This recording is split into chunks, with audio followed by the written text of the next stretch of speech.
I should have my hand. I've just started this thing, Okay. you know, just so I can get him into the, out of the waiting room. Laura, we're just counting, we may not have quorum That's what tonight. Kathy was just saying. Here, sorry, yeah, Yeah. yeah. Well, Mary Lou. at least it wasn't me. Right.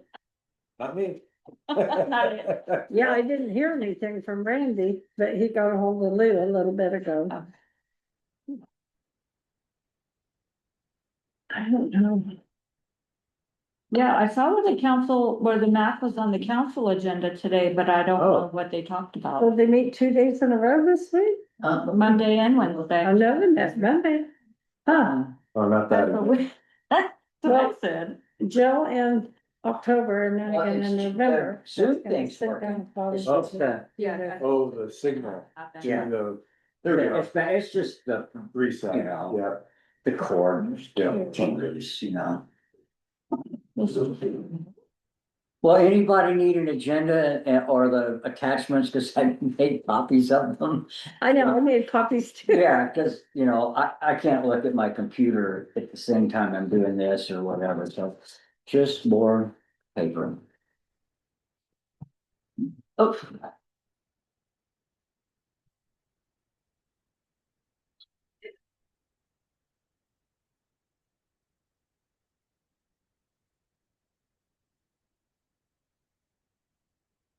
Mary Lou's on, but no John.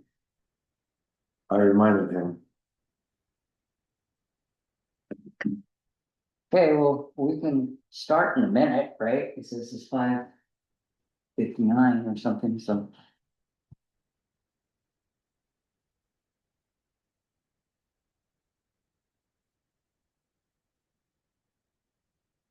Well, I would think Michelle will come because she wrote us something, right? Right. Sometimes she's always writing us something, but she forgets to show up. Oh, let me see. Maybe next time I'll remind her to, we're meeting that day.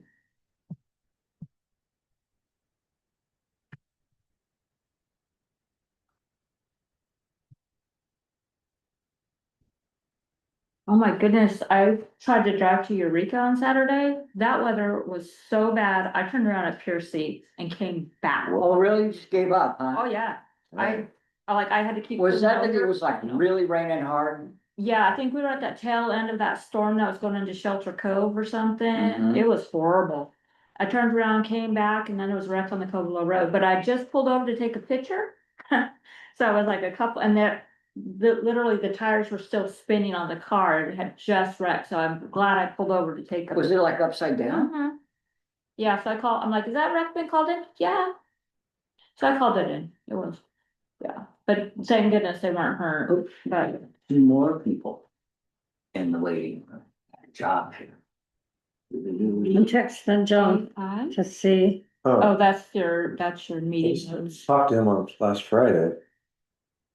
No, Sunday. I don't know. That's the one that takes your notes. I just said no, I don't, Okay. Yeah. you know. Oh, the AI. Yeah, That's for somebody else. yeah, we use it for work. We don't use that one, we use Otter, Uh-huh. and it records it and it transcribes and then it summarizes what. Well, was maybe I actually should have said said to- yes, you know. Yeah, when it works. Yeah, Mhm. it's funny when it calls people the wrong way. That's when you go through an. Well, it's only doing it from voice Mhm. anyway, right? So it's a voice Yeah. transcription. Yeah, but it helps. The too. Otter? you said? Otter. Otter, okay. Okay, so for everyone who's here, we don't have a quorum at the table, and I just emailed John to see what we can do about that, so bear with me a few minutes.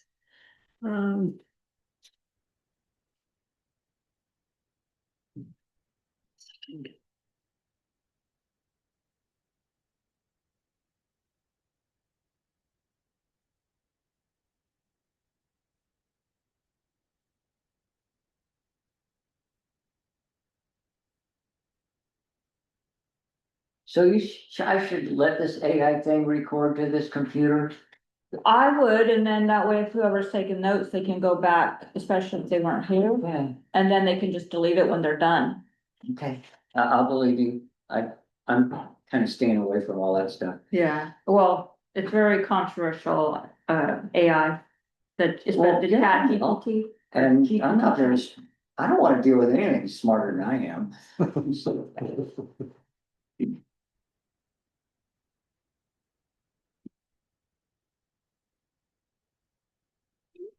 I remember back in high school when they would say, someday we'll have phones that you could look at the people live and talk to them. I never thought it would be a possibility. I'm that old. Well, they told us we wouldn't need paper anymore. Yeah, It was all gonna be computer. Yeah, Some things did happen and some things didn't. I should like to. It's funny watching kids not know how to read cursive. It's like another language. And they're like 25, 30 years old. They're like, could you read this to me, please? Well, Laura, I find myself, I'm to the point where I can't write it anymore. I have to sit down because I've written in block letter even when we were, and so now I sit down and I can still read it, but I can't write it. Yeah. Well, I'm half cursive, half writing. Speaker setting? We're just saying, I'm gonna have to start reminding you when the meetings work. Shake the cursor, the far left for the audio. Yeah, and it's, but it should go to, What's the arrow thing? there's Oh. maybe one more thing. Right. Yeah, there's a red flash on it.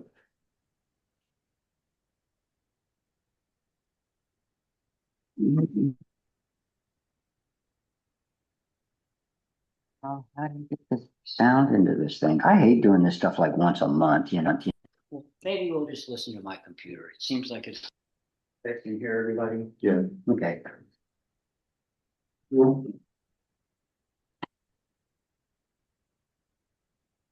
Hi, Michelle. Hi. I don't think anybody else is. So, yeah, I'm not getting any response, so I'm not quite sure what we should do.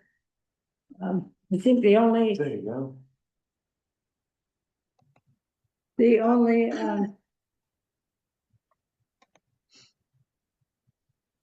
timely item is there's that, community listening session at Mendocino College next Tuesday. Outside of that, I don't think. Kathy? Can you Hey, guys Ruth. hear me? Yeah. Hi, everybody. So, last month, or 2 months ago, when Kathy was away, and she was joining us via Zoom, John said that was okay, that we could go ahead and call it a meeting. I'm not getting much. She was referencing the time you zoomed in and John said it was okay, so she I just. mean, he goes did back. say that. Yeah. he so did we could say do- that. We could do the meeting. then. Well, let's proceed unless he gets on here and tells us not to. So, okay, I'm gonna call us to order at 6:06 PM. Dane Downing, Present. Laura Betts, Mary Lou Millick, I'm here.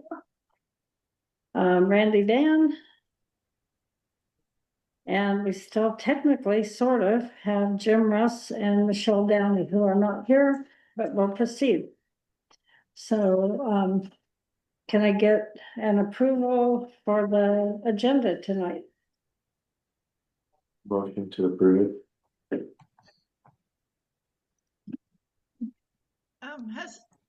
Did anyone hear from Randy? Yeah, we did. He said he couldn't make it, but he wants to keep doing this, but he couldn't make it tonight. Oh, okay. So I'm gonna ask that we table the minutes, because I haven't read the December ones. Okay, so we have 2 months of meeting of minutes. Okay, so we'll move on to public comment and announcements on non-agenda items. And the one that was brought to my attention is that the Mendocino Voice will host a community listening session at Mendocino College in Ukiah on Tuesday, January 13th, to hear directly from Native American communities about local news coverage from 2 to 4 PM.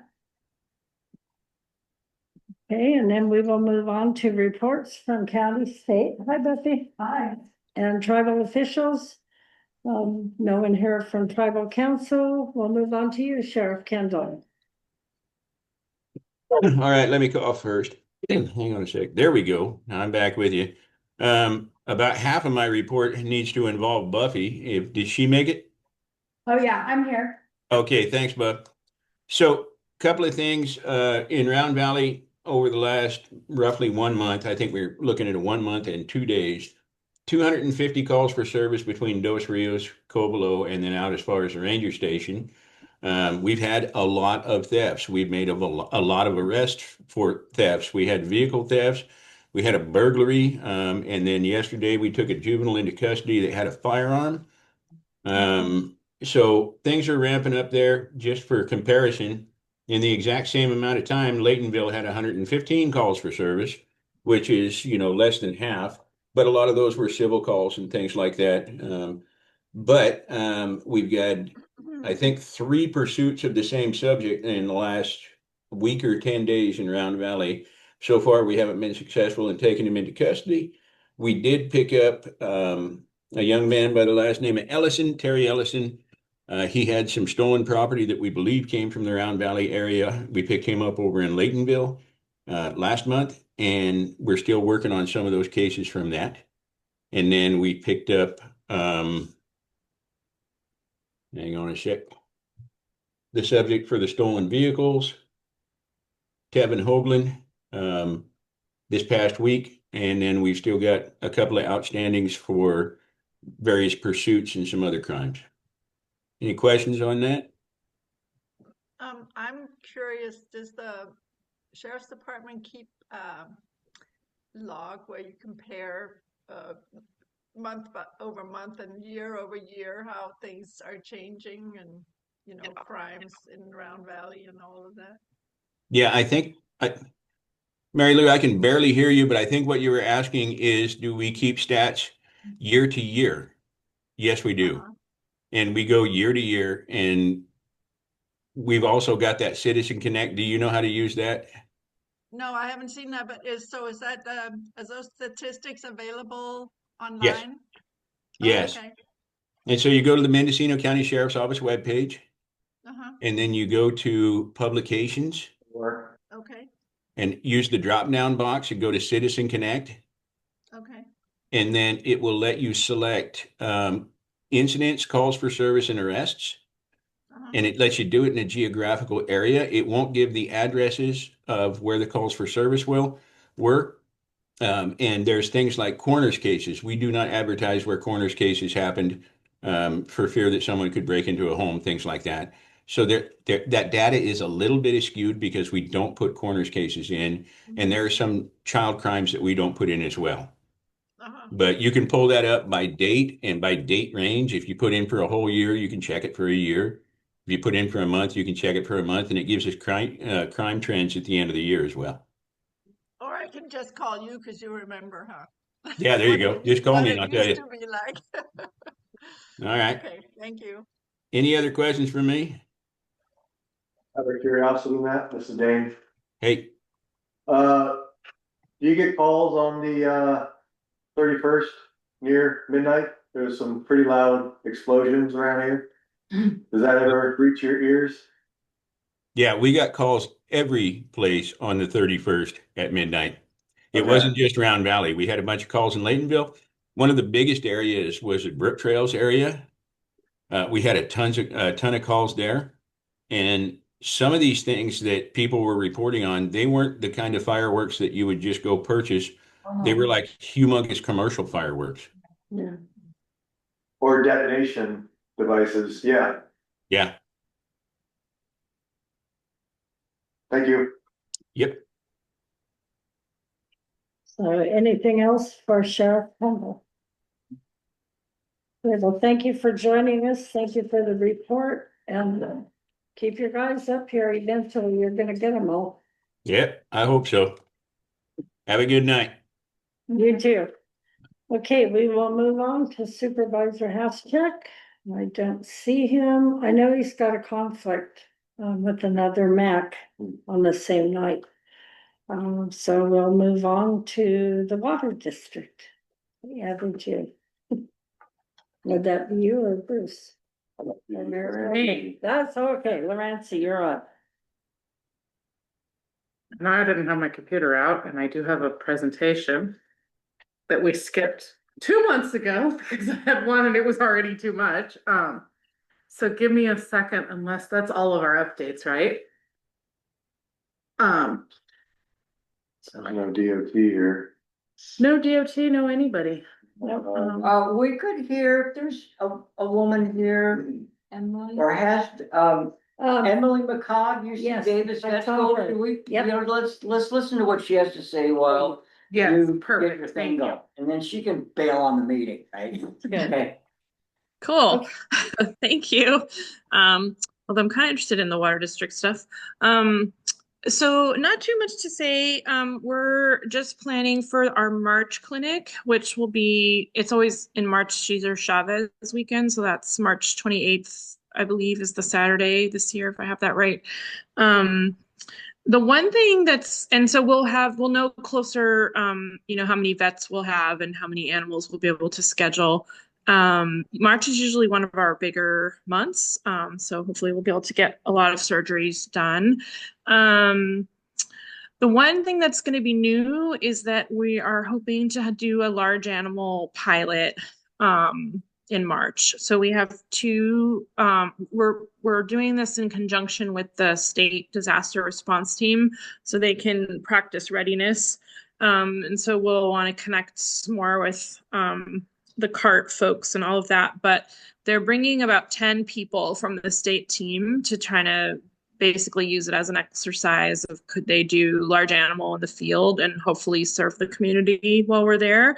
So they're bringing two veterinarians, one who does like pigs and goats and sheeps and things, and the other one who does horses.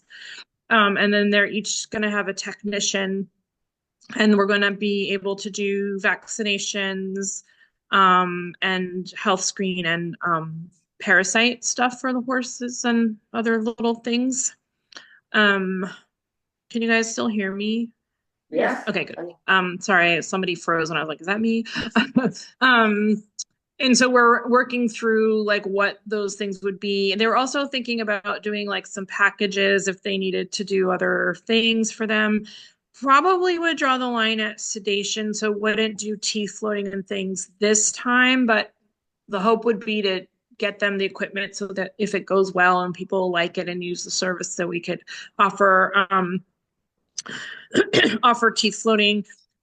So the hope was we could use the rodeo grounds so that we're not interfering with the folks that are coming to for the dogs and cats. So I guess the questions we have for the community are, one, how much of a problem is it if we bring 10 more people than we've brought in the past? Because the community usually feeds us and that sort of thing. So we don't want to like create more work for people.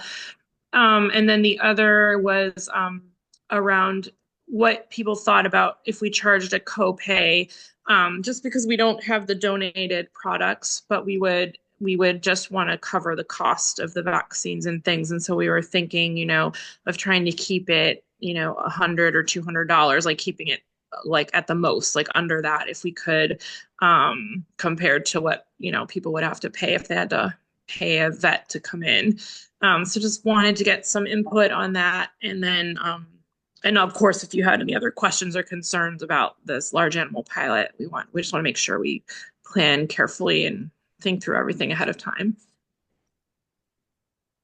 Well, I'm going to say, I think it's a great idea. I don't think it's going to be any bother to feed 10 more people. Okay. As someone who has large livestock, I think that's very reasonable to charge Okay. a so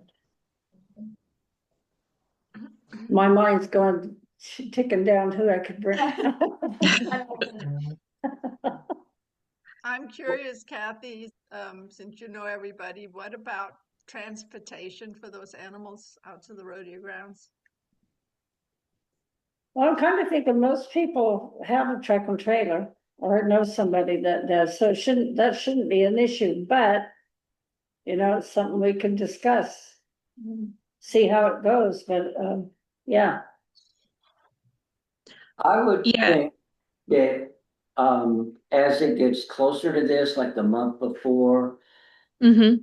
probably be smart to use some of the 3 or 4 different local Facebook pages Mm-hmm. with some kind of like consistent text, just the same in every one of them. Well, you know all about this stuff.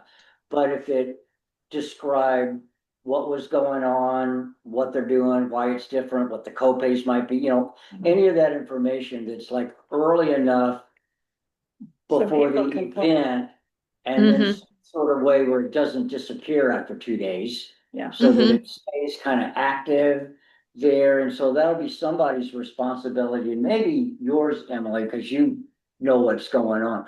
But just write up, a 2 paragraph text of this is what we're proposing, just so people get it in their mind and start thinking about it. Because there'll be a lot of people will never know. They'll never know because you can't, it's hard to get information out there, but I think that would Yeah. be helpful. Yeah, no, that's great. That's good feedback. We suspect there's a lot of overlap with people that bring their dogs and cats. And we only have the large animal plan for Saturday because the state team has to go to Napa on Sunday for another event.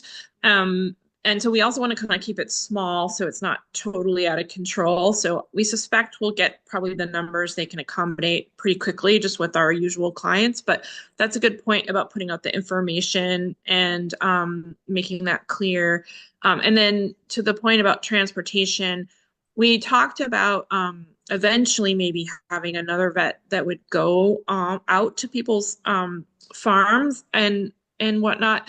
I don't think they have the capacity with the vehicles they're bringing to do that this time, but that's another thing where we would just be looking for input from the local disaster team as well as community members as like what the preference is and how much of a barrier having to haul them down or up or sideways would be. And then we could try to factor that in for future events. I think there's some of us too that have kind of been on the fringes of cart. And I haven't checked with Sarah on where that's at, but Okay. we had done a large animal before and it was really an emergency evacuation practice. Cart Right. came up and Sarah had those folks go through practicing loading, which of course is, I mean, if you're not used to loading large animals, Yeah. it is a whole, we had a learning curve with some of my goats and my horse. You can't put goats on horns under horses. Yeah. I have it on my list to reach out to Sarah and to see how that's going. And in a way, that's kind of the point is that like you have that experience and then you're like, okay, I guess I better, get a bigger trailer or a different one for the goats or whatever it may be. But we also, would like folks, at least some folks, to be able to bring them in. So, so trying to balance those two goals if we can. Thank you. It's very helpful. I think that's amazing. Very generous of UC Davis to bring us all these services.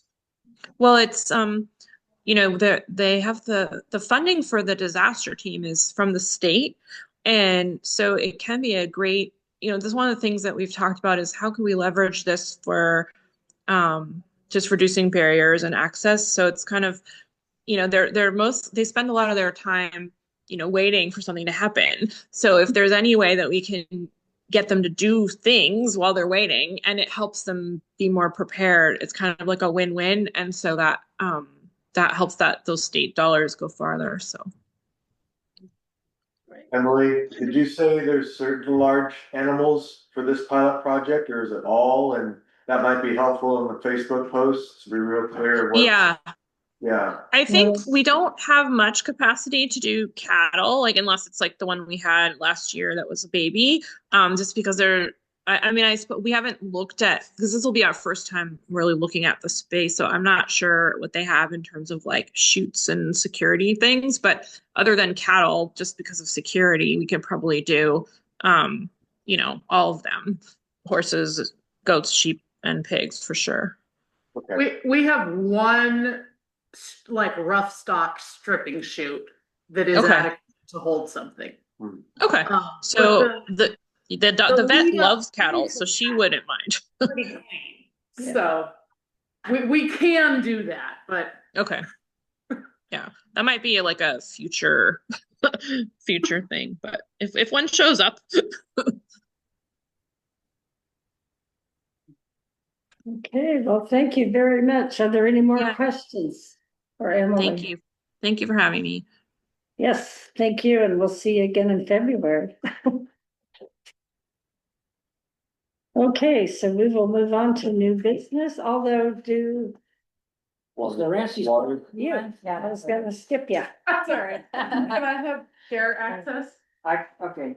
Here, run this thing better. There you go. That's not what I wanted. I think you have to click on the three dots by your name. Yeah.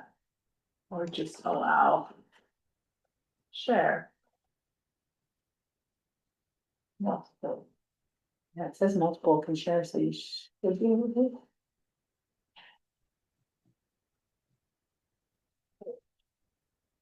Well, you can make host. Like it did send the share. Hmm. It did send the share. I thought. Share. Share, yes. Okay. All right. So I will flip through some of this pretty quickly because it's a review from stuff we went through October, I think it was. But this is really kind of the updated of stuff. So this is what it looked like before the project started from the air. You can see they're just barely starting it. They're burying some tamarisk there that was off to the side. And then as they're starting building the choir lift, this was kind of the why. This was December of 2022. And the flooding at the end of high school. And is this the end of High School Street? This is the end of High School Street by Jimmy's, yeah. Mhm. And again, the same date, and you could see where it's just totally coming towards eroding into where we put that lift. Again, more of the lift building, and we will have irrigation going the next 2 summers. This is the choir that was brought in.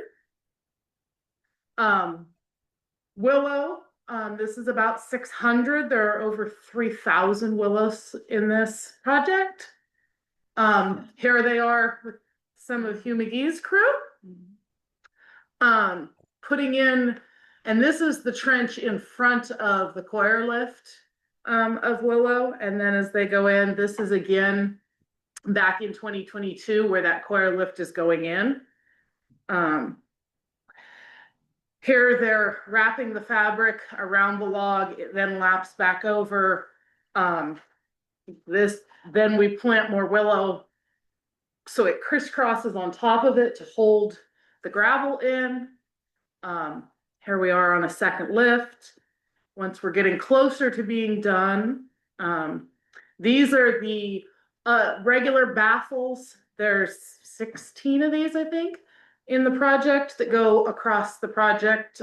So when the water comes through, it hits them. And thankfully, I've got some good pictures from this last couple of storms to show. Yeah. So on the choir, they're horizontal, encourage growth that way? So they're Yeah, kind of perpendicular. They're both. they're both, And so they'll turn up, yeah, but it will create the root system of more of a Hold it. basket material to Yeah. hold the gravel. Yeah. This is on the south bank, where we've got willow and cottonwood. It was less eroded there. Irrigating, there was a lot of water going in. We started to have, the south bank was the first planted, and by the time we ended the project, we were getting leaves on the on those. This is what it looked like at the end. So you can see all the different baffles where they're in to divert the water. And then we've got a lot of education. This part kind of hasn't changed much. community stuff. We did a great trash cleanup. The kids had great competitions there. We did stream cleanups. Hey, look, Lou and Jenny. Jenny has been diligent in sending me pictures of their ongoing cleanups. We're doing community outreach. So at water@roundvalley.org, we're following stuff. We've also got Instagram and Facebook going. This was December 21st of this year. So you can see the baffles there and the way they really are diverting the channel. The water is still coming in, but not near as much as it had been. You know, here it is, and you can see it's slight, but it is slowing and changing that water. This was kind of impressive to see where this barrier that was honestly put in more as a diversion to keep anybody from being able to drive down there, but it's really stopping the water and turning it there. And then 3 days later, once the water had receded, seeing where that's holding and where it's, you can see here where it's really built the gravels up along the bottoms of those baffles. Here it's collecting debris. That's the whole idea with the baffles. So it's kind of cool to see how it actually works. It's now much more channeled towards the middle. The picture on the left here really shows we've still got some diversion over towards the Coir lift, but it's staying much more towards the middle. And our contact information. Impressive. Questions. It's kind of cool to see it. Next step on this project? So we will have, be doing workshops. I think the next big thing we'll have is we're looking at doing a roads and trail maintenance, an erosions workshop. We've also had ongoing conversations, about trash and how to identify the trash. We went out with Vincent Brown, who is an expert. He's done assessments countywide on all of the roads in the county, for erosion control stuff. We're hoping we could put a couple of day workshop together and then get all of the local road crews and folk contractors that are involved in that and just kind of go through. Vincent has a lot of knowledge in grants too. So we've got a chunk of road that I think in our field trip component of that workshop, he can walk through, like, this is how to write through a plan. This is how to use what they call the road manual. That is the rural and farm roads, I think is it. That's just how to do it. And it's quite interesting to see some of the shift from, a lot of us are used to logging roads that have more big water bars. They trench in and then ditch along the inside instead of keeping a slope that keeps the normal water pattern. And so the water runs across the road, but when it's as a sheet, not one narrow spot, it has far less erosion. And so that'll be our next big thing we'll be talking about and gearing up for this spring. We need to set a date sooner rather than later. What about the plantings? Is there, I mean, you said irrigation, what does that So look like? Is there counts to see what died, what lived, or is that? So yes, Okay. so the students will be out in April, and the kids are involved. This fall, we just had here was from the native ecosystems. This is what was planted. There was also native grass seed planted. So we will take all of those counts. We will go out with students and count the willows, the species of willows and the cottonwoods, because there's also cottonwoods in there, and there's 2 or 3, I think there's 3 species of willows in there. And so we'll count the survival rates on those, replace them as needed. We also have game cameras. We're doing picture for photo monitoring, drone monitoring. So looking at that, we'll be looking at if we have an increase in wildlife out there, and then the gravel sizing for what's could spawn there eventually. So the gravel sizing is the one thing we did with the kids this fall. And that was kind of cool to get the 7th graders out, even though it was rainy. We hit like not a pouring rain, and we're like, all right, so what do you think? Would you rather be in math class or would you rather do gravel sizing? And they're like, we could do this. So it's been pretty cool. Okay, are there any questions for Ramsey? Is that the only place that you're gonna do those restorations? So, we have had several landowners that are interested in developing projects. There's also been communications, between, one of the contractors for the tribe of kind of doing a group collaborating on what makes sense so that the water district can do the appropriate parts for the water district and support the tribe in doing the tribe's part. I mean, obviously the tribe has a lot of their own, but trying to do a unified organization on how to go about that.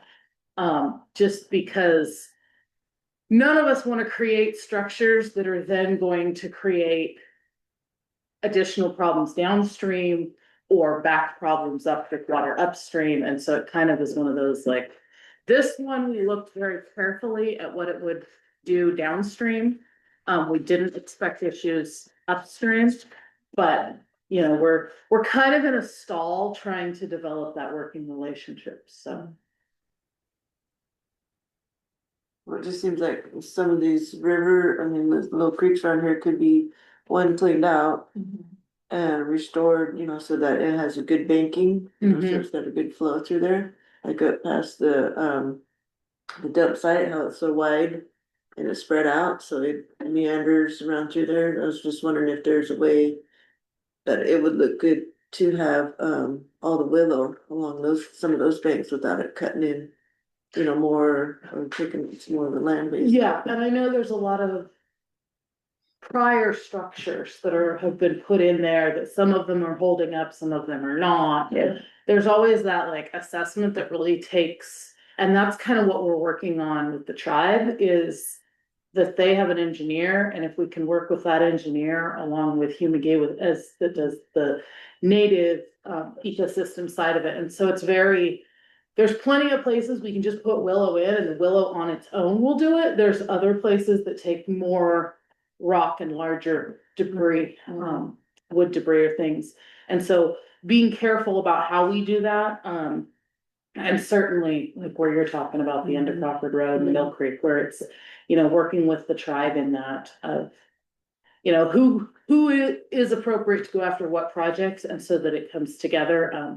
It's cool. One of the other pieces, Emil is heading up a watershed analysis. We didn't know when we put in for this grant that the tribe also is working on a watershed analysis. And so collaborating on doing that valley-wide analysis so that we can really see what makes the most sense going forward. And we're kind of at that like, okay, back up and do the project, do that background before we bail in too much farther into projects. So. To your question, Michelle, the water district board has the intention to get a basin-wide idea of troubled spots. You know, some areas are, I mean, all of it needs help in a lot of ways, but there are these pinch points where it's really eroding and causing harm downstream. And part of that is. Some of it's overgrown too. Sorry? Down Shady Lane or past the clinic and Right. that's all overgrown. You can barely even see the water in there. You Oh, know, so, wow. yeah, so I mean, that was another part about, I think they're working on the restoration is cleaning and clearing some of that, you know, so that's not so, you know, it won't ball up in there, you know, if there's big rain, you know, at any point here in this valley. And no doubt Mill Creek looks similar to Town Creek in that aspect. We looked, you know, on below 162, and thankfully Caltrans came in at 162 on Town Creek and cleared out from under that, but there was gravel under one whole section of that bridge there. And then looking at, it really does narrow, and there is a lot of, it needs a lot of clearing, you know, and yeah, there's overgrowth in there. And then along with that overgrowth, there's also certain banks that are vulnerable. And so we've looked at like, and those are much smaller projects, but it's like if we can also tackle those small projects, and we've talked like, can we just take a masticator in and masticate it? That's not gonna remove it entirely, but in the short term, it would allow more movement through. And so those are all kind of ongoing conversations that we're having, with the engineers, and Humagi is. Yeah. We're looking for that funding to do a basin-wide collaboration with tribes. And I think holding these meetings will get public input on where people see pinch points and trouble spots, so bring awareness.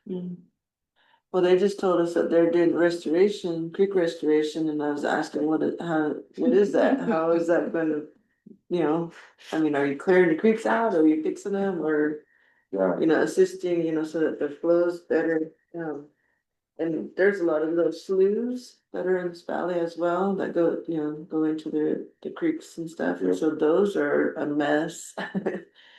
And, you know, I mean, we could talk about that more, but I'll talk about that. But anyways, you know, just to, you know, collaborate on that, you know, that helping out, you know, clearing those and finding those big projects versus the small projects. I mean, they kind of help each other out, you know, in the long run, but you know, For sure. we're gonna tackle it first. And that's been some of what we've run into with this too, and during community meetings, is we've ended up with groups of landowners that are all adjacent, and like one individual landowner isn't a huge project by themselves, but when you put all 3 or 4 properties together along somewhere, you make a substantial impact. And so we've looked at like, where do we have cooperative landowners, and starting to get those maps. Here's our map, we've got a map, we've got a pretty decent map on the office wall. Yes, yeah. Maybe your dad will come with Pat tomorrow. Okay. Yeah.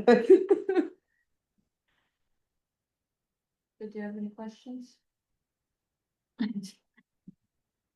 Oh, yeah, actually I did, when you put in the willows, do you, bioengineering, do you ever think about like the natural and habitat of the different plants that are natural and what's utilized and all that kind of stuff?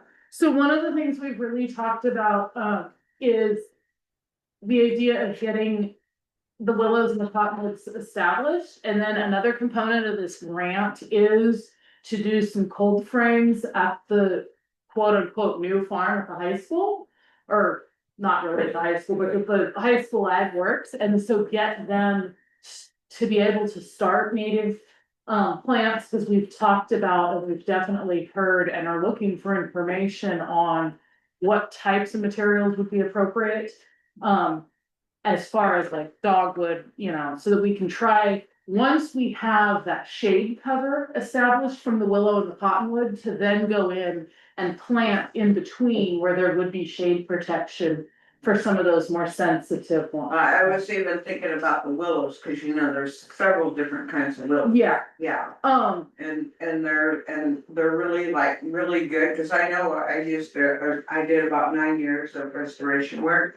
And, through Municipal County, and, the guy that was ahead of it, and he, brought us in. Because we were trying to say, hey, let's do hands-on, more jobs for the people than machinery. But then, we learned about all the plants and the willows, and he used to say, well, so what kind of willows should we plant and what's gonna grow here? Because then people would utilize it for basket material, because you always have to go in there in a few years and trim it all back and stuff, but everybody, so a lot of our people are going back into that way and learning how to make baskets and stuff. So, yeah, so that was my point of, you know, like, looking at the different types of willows and what. and I am not great on willow species, I'm learning as I go.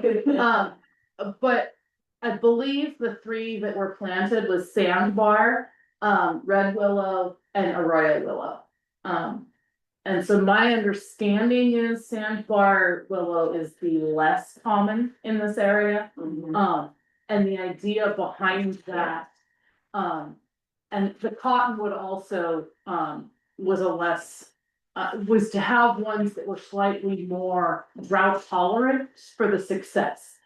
So having that blend, having something that had a little more chance of making it, but also having those original types. Survive a little And like I said, we're all kind of on a learning curve, and so we're always interested in it too. One of the other things that was suggested, and I have not got organized yet with the students, was to go out along the top of that Coir lift and to plant acorns. Native Ecosystem has done quite a bit, and they have found that when that acorn taproot hits the bottom of a pot at all, if it has any kink, then it doesn't survive, apparently, is what they told me. And so they said they really just recommended taking the kids out and having them plant the acorns. And yeah, the deer are gonna come eat some of them, but maybe some of them make it. So that's kind of in the process of, the things that kind of don't cost anything, but have a lot of value in the long run, but also being able to incorporate the kids in doing that, that then builds that community and ownership in the project. Thank you, very informative. Good job, Lawrence. Thanks. All right, well, if there are no more questions, I would like to go back and introduce Buffy. She came in after the public comment. Oh, yeah. My apologies too. I'm Buffy Wright Barassa, and I've been on Zoom the last couple months joining in, and I am also a Sherwood Valley tribal member down there in Willits, and I am the candidate for Supervisor District 3. I've talked about me being the Restorative Justice Program Manager at the jail. We do a lot of work there, rehabilitating people and helping them re-enter back into the community. And so I work with a lot of community organizations as well. You're welcome. Thank you. Yeah, and I decided I'm coming to Pueblo. And so I was having dinner at the casino. Because the Thule Cafe didn't have electricity, so so I met a lot of, and then I looked down, I was, oh, I have to go. So, Well, welcome. thanks. Oh, yeah, I think you'll get probably all of our votes, because I don't know who would be better. And what I was telling Dane earlier, I think it's an advantage, at least from my perspective, that you've already been working in various levels of county government. I have. You know your way around down there, you know where the offices are, you know who a lot of the players are. Mm-hmm. So one of the things that happens if you get a new person in elective office who hasn't been there, but it takes them a while to Right. even figure out who are these people, where's their office, what's going on? And I think I'm kind of in favor of your candidacy, partly because I think it would be a very short learning curve. You jump in there, already know what needs to be done and who to talk to, you Right, know? right. Yeah, Mhm. yeah, I've been in the county for over 11 years. I Yeah. started out in HR actually, and Mhm. ran I was the payroll desk actually. So Mhm. I got to know all the payroll clerks and all the department heads and go to all the department head meetings. Mhm. And then I bloomed out into public health, and that's where I really got my community outreach skills. And so I used to come up here to Round Valley quite a bit. That's when I first met you. Right, I Mhm. would come and I'd work with the youth on the substance use disorder prevention, and and I loved it. And then I was the equity officer for about a year. Mhm. And so got to learn a lot about different things, different ways. And then that started pulling back, and I was like, oh, where am I gonna go?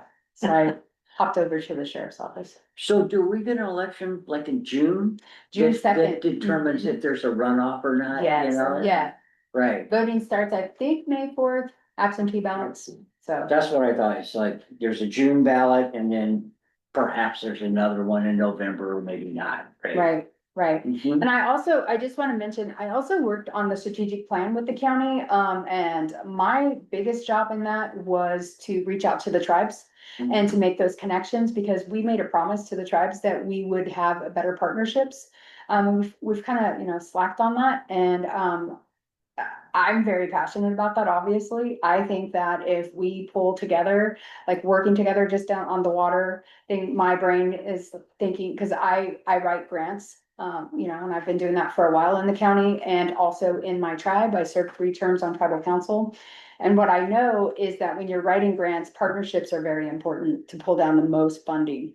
And be able to get those jobs done. And we have 10 federally recognized tribes in the county and we're not working together very well. We have like pockets that work together. Yeah. I'd like to see bits and that, Pieces. right, and I'd like to see that change. I'd like to see that change, and so, and it's gonna take work, obviously, on both sides, so. I'm pretty passionate about some things, Yeah. a little nervous about being on camera, but. It's never so. Well, I mean, yeah, I mean, this is like comfortable, like, have I sat in the boardroom? I've sat in there, I've stood up at the podium, I'm like, oh. What if you're one of those 5 people up there? Yeah, exactly. Well, I'm not paying attention, though. Yeah, it's true, when they say, is there any public comment? I was just watching yesterday, I'm like, nobody's saying anything. Yeah. Hardly ever. Deep Allison's up there, so I don't know. All right, well, I'm glad you came. I'd be Yeah. gonna reach out to you, but I've just been. Well, it's time for me to come up here, you know, and I have family and friends that I love, and so it's great for me to be able to come up here. Didn't come up the last couple months, I was like, oh, I don't know about that road. Yeah. Yeah. Well, yeah, I have directions from my husband. If you see rocks, you turn on your hazard lights and you wait Mhm, till it clears. mhm. I gotta sit out here all night. Sometimes. Especially if I don't have service, huh? So if you see a light flashing. Anyways, thank you. Yeah, okay, well, I will be watching your campaign. Okay, we will move on now to new business, and our first item is 6A, and Michelle has requested, she spoke with this once, and she has drafted a letter. Yeah, so the letter just is just of, what I talked about, this is, obviously it was in the summertime, when this came out. So I'm kind of new, coming to these meetings and, you know, finding out what's going on and what affects our community as a whole. You know, everybody is affected by living here, so, that was one of my concerns, you know, that, you know, kind of says briefly in there that how, the ranchers used to take care of their own farms along the roadways, and there's big areas, and, I don't know what's going on if they, you know, they don't have ranching like that anymore, or they're not doing their fire breaks, or something changed, but anyways, there's a lot of vegetation along the road. And when we talked about this the last time, there was that big fire out there by, the pear orchard out there, so that, you know, was a big concern. Cause that could have been really bad, but they get, you know, contained as it did. But I just been noticing around the valley, you know, a lot of vegetation and unkept, fields. And, you know, it's just like a hazard to happen, and then the little marshes I was mentioning earlier, those are all overgrown, nobody's maintaining those at all. So in the summertime, those are really dry and really congested in there, so, I mean, those are a bad thing to happen in there as well, so the last time I talked, Randy was here, Randy Van, and so he was informing me that they used to do roadside burns, control burns. And so instead of going the other way and having the ranchers be responsible of, you know, making a fire break on their property or finding somebody to make fire breaks and stuff like that, he said that they just did roadside, burns, control burns. And that way, the local, fire department was involved, they got volunteers, or they got the CCC involved. So there was some help in doing that, and then the fire chief at CDF, I forget his name right now, but he said he would help, but it's not his job to help on doing that, but if, you know, there was big areas that he can kind of keep an eye out for that, so I already talked to him, and he's on board of doing those burns and seeing how that goes, you know, we can get some places cleared out really fast, you know, and And then that would be in line with like cleaning up the ditches, the garbage and, so if they're burned clear, I mean, you have to see garbage. Well, because the county DOT and Caltrans does some trimming. But they do it early, then it rains, it grows back, but then if there's garbage and the mower hits it, it goes everywhere, so. I kind of like the idea of the burning myself.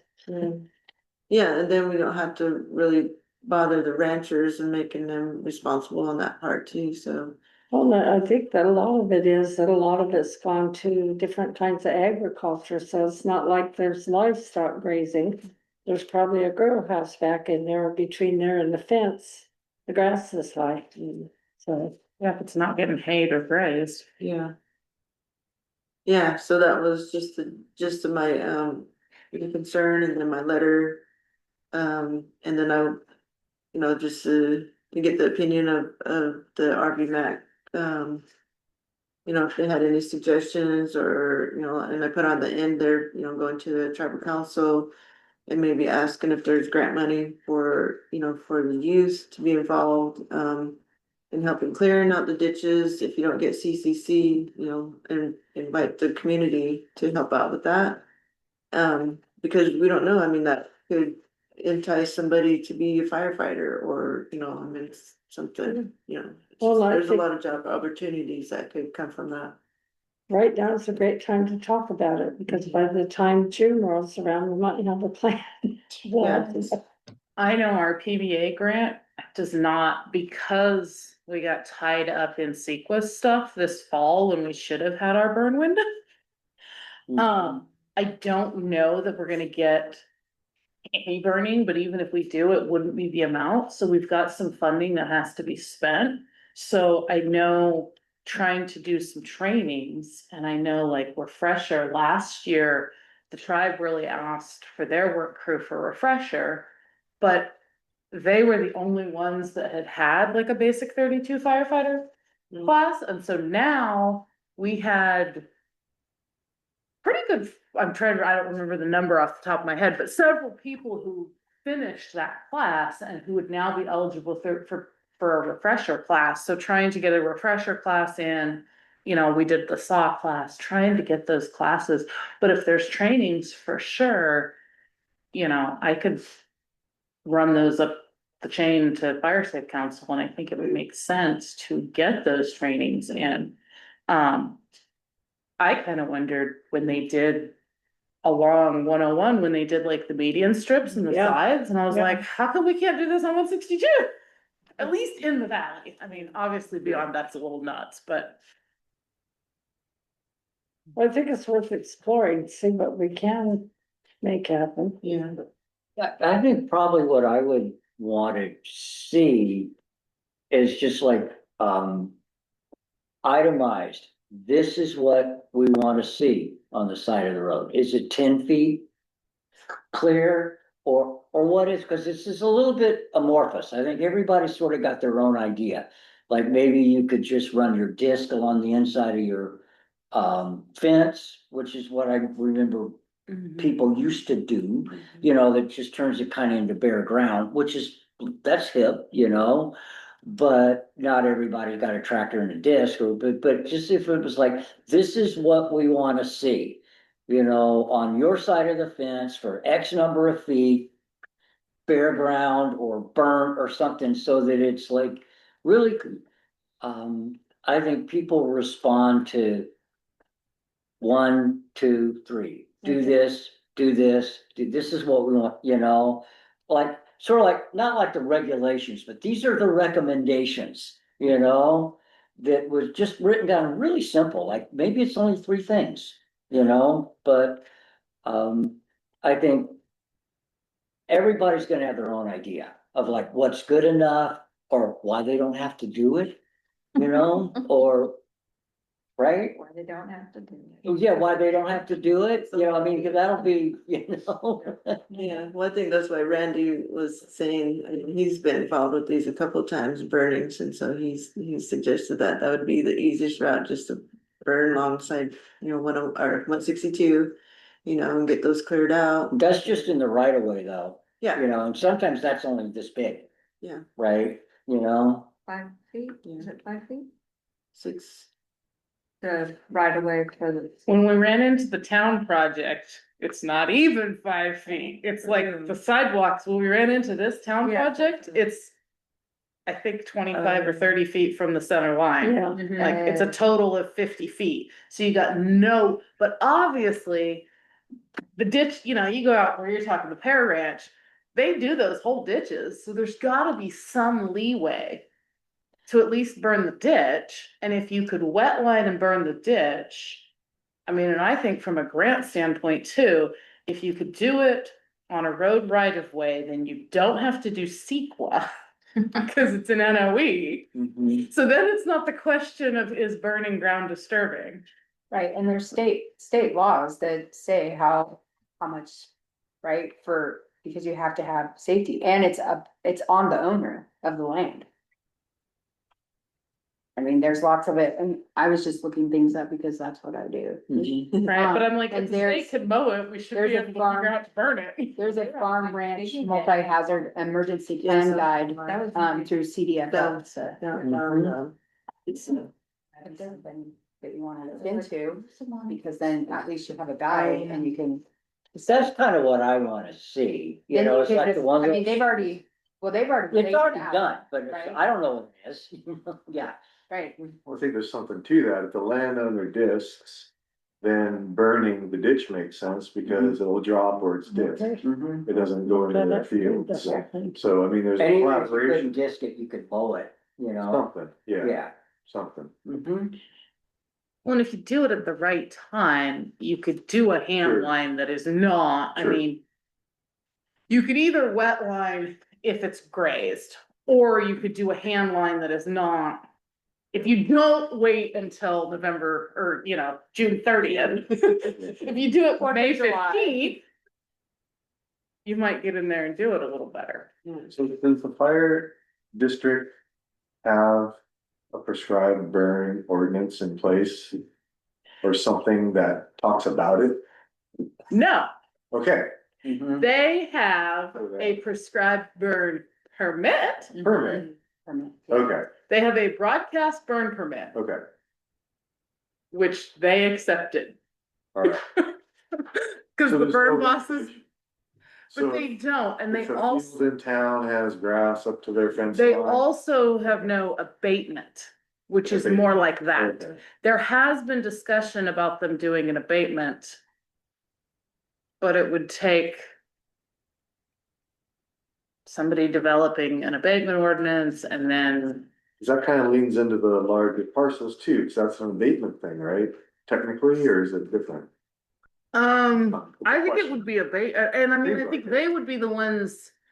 If they developed an ordinance and then it would have to go through whatever adoption process that might mean a vote. Usually not an ordinance, but yeah. then, I mean, you're right. I guess it depends on what the, Yeah, I know that Laytonville did a really good one. With a community foundation funding that they just like went out and did similar to what CAL FIRE does and visits homes and said.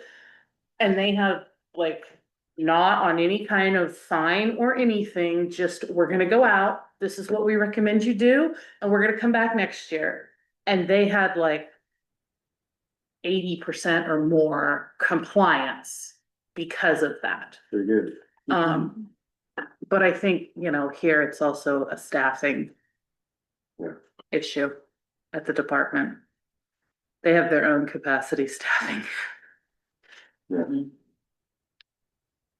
So my question is, what's next? Well, On- I'm trying to say, Not on this, what's the next thing that happens, you know?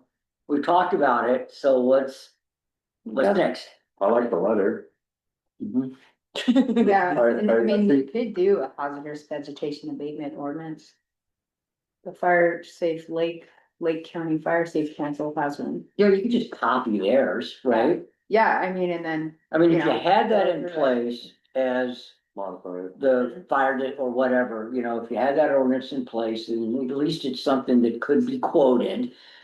Here's what we want you to do, other than, oh, this is a good idea, but you don't really have to do it. Right. You know, that's kind of where we're at right now, is Michelle's got a good idea, but there's no way to like really get people on board to do it, you know, so I think it's a. Yeah. If you can read up on the regulations and laws that Buffy was just looking at, see what is possible, see what Fire Safe Council says. And then maybe we schedule a meeting with them, with the tribe, with the DOT and Caltrans, who can do what? You're by March. Yeah, soon. Well, and I would say, maybe attend a fire district meeting. I would guess I could probably get leeway on the time under the grant that's currently doing PBA stuff, because it is education outreach kind of stuff that this would fit under. But I think the fire district would be an important one to say, Yeah. we're supportive of this. Right.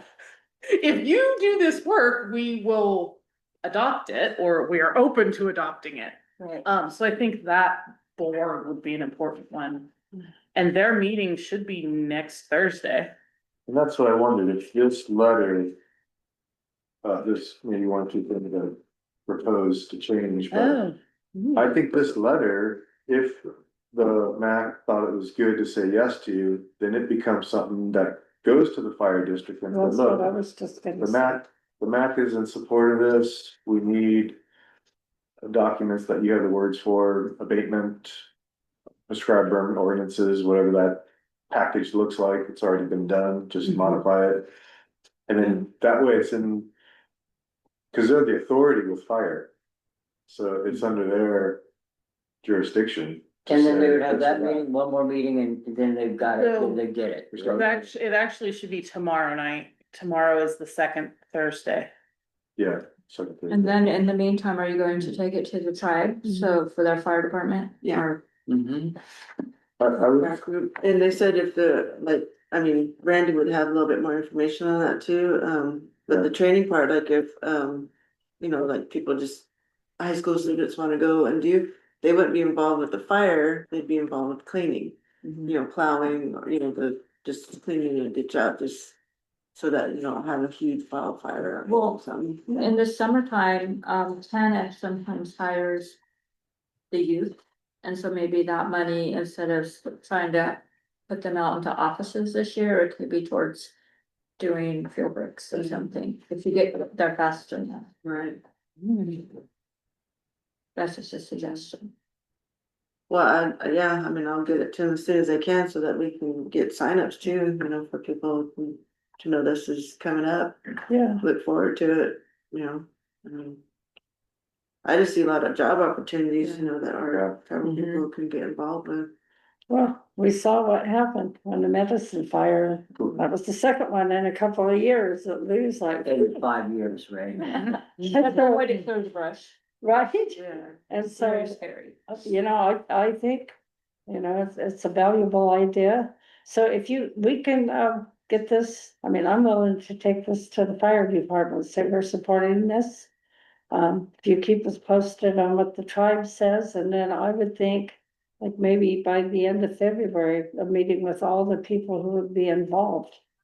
Okay, here's what we're gonna do, who can do what, the Forest Service might bring their crew. I was gonna say, wasn't there funding for roadside field breaks or something, was that last year, 2 years ago? I don't know, time blends together, but it seems like Emil was talking about some fire money coming Fire from Forest Service not too long ago. It was probably a couple years ago, honestly, I don't think. but it was they even did. wood chippers and like Yeah. little. So Fire Safe Council definitely has the wood chipper that can come out and be reserved. Anytime, really, Anytime, pretty Yeah. much. round. And they did do, some fuel break stuff, cause they just finished stuff on Pigeon, they did some on 162. They did some on Poonkinney, I'm not sure where, Sherwood, they did some on Spy Rock. They did quite a bit of brushing and stuff. And it looks really good when you go in and look at what 30 feet on either side of a dirt road that has minimal trees and no brush, and it's down to I'm not a fan of the chips, but other than that. It was so transformed, I didn't even know where I was going. Like, driving out on Pigeon Ridge like last week to go to. Right? It's night It and was day. so, well, I different. hadn't been out there in 10 years, but it looked so different, I didn't know where I was. You know, and went up the wrong driveway and everything. You can see your neighbors That could be coming. dangerous. I know, I said, this is not the right place. So, okay, well, so I'll, if we're in favor of this. Yeah, I have yeah, one thought, maybe just a detail, but I think CAL FIRE likes to be called CAL FIRE these days instead of CDF. yeah, that's, That'd be a change. Is it? Yeah, Yeah. yeah, I'd still CDF in my head too.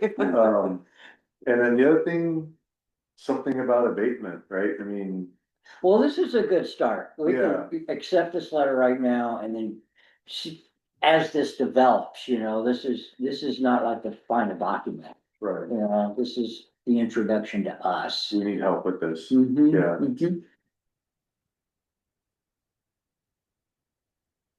Okay, so it'll be ongoing, so,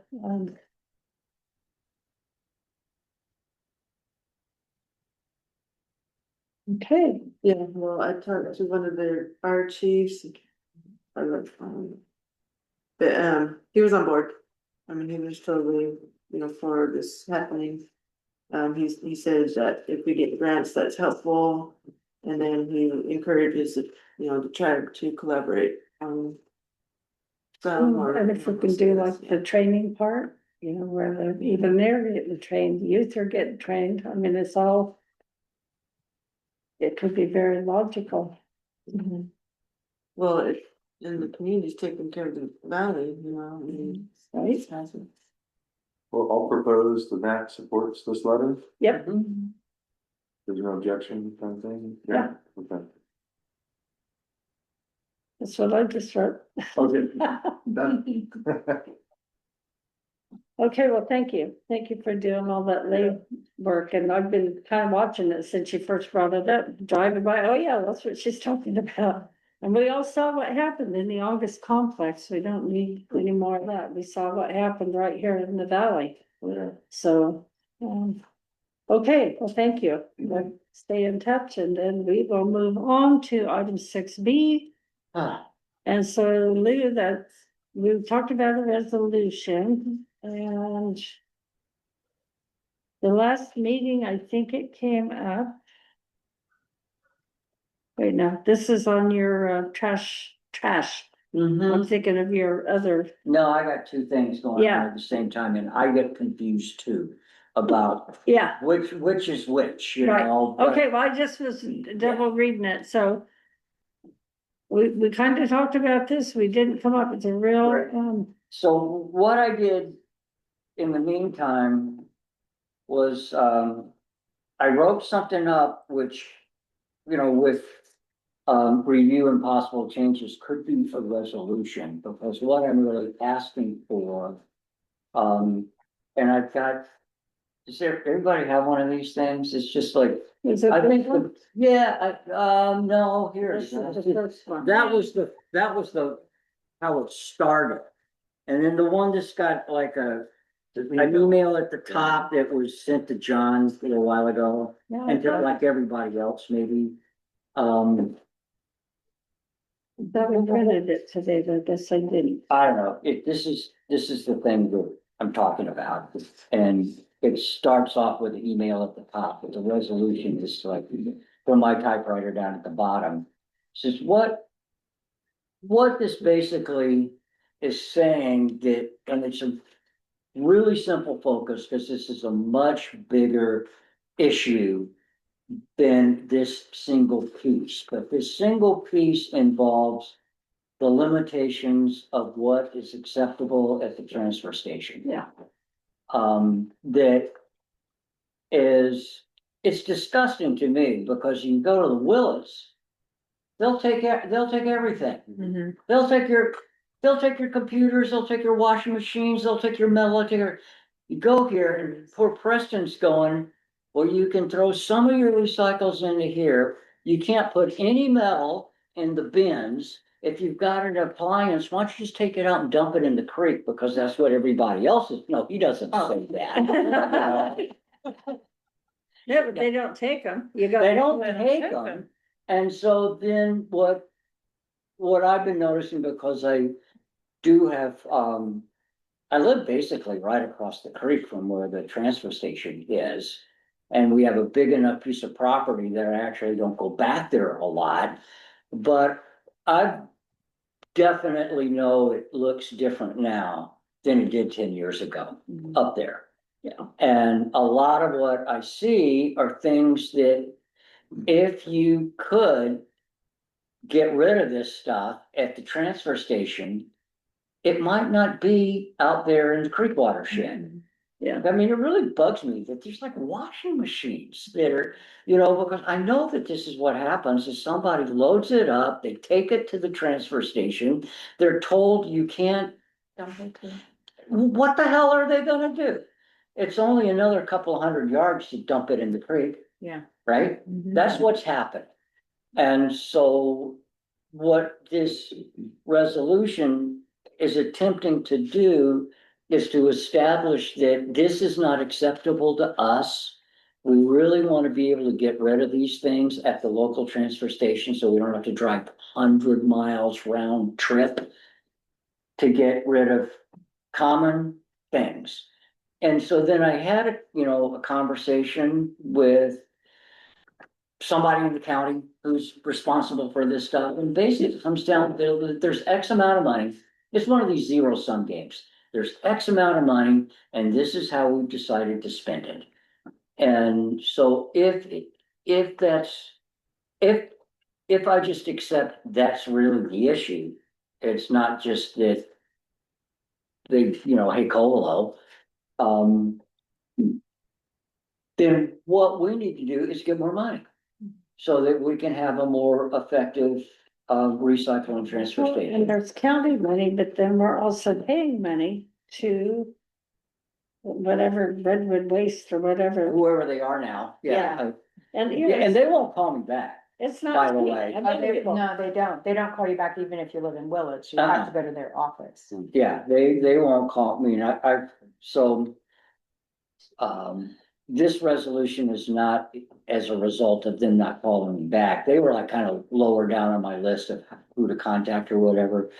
Because I think really to sort this out is, in a sense, more complex than I feel like I can really take on, as far as like how much, where does the money all come from? Where does it all go? What are the, that's like a job for somebody, but that's already a job for somebody who works in the county, and they've already made their decision.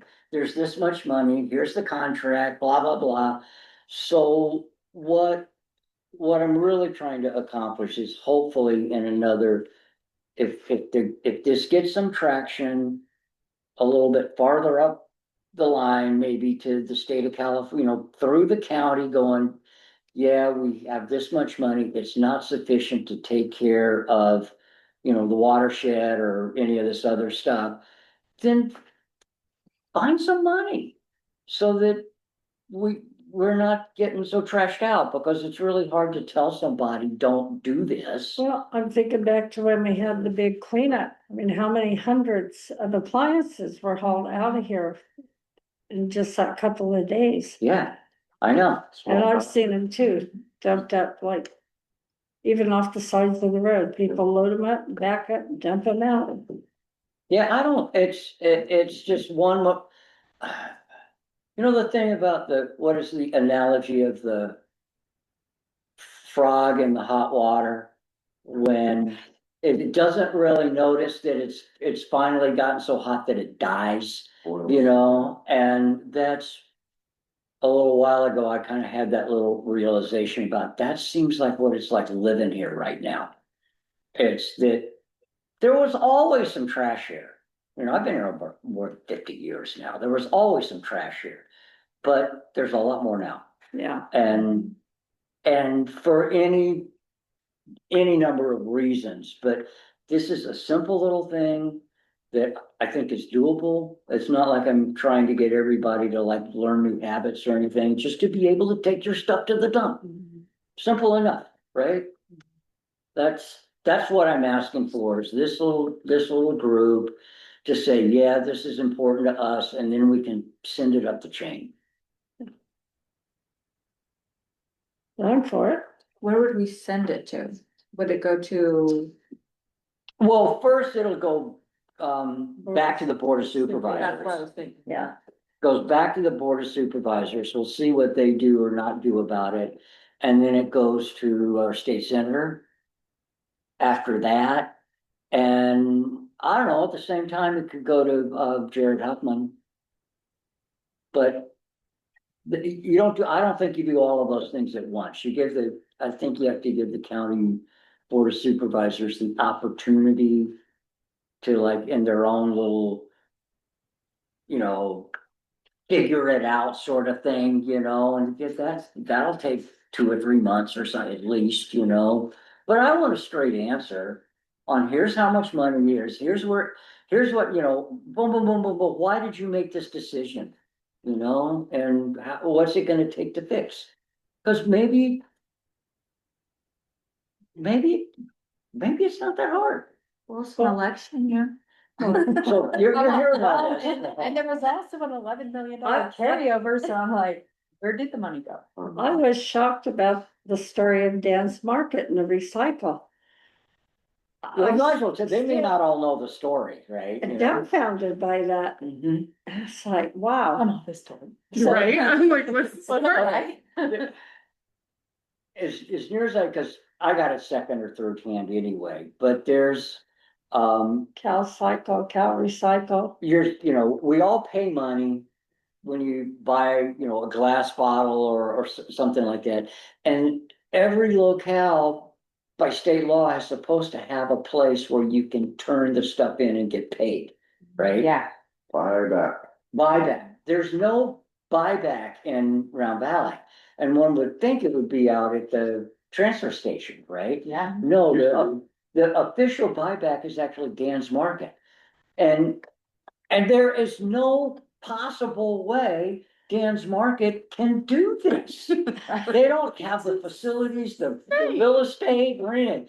And what the supposition is somebody drove here from Sacramento, that was the first store that they saw, said, "You're it," and they turned around and left.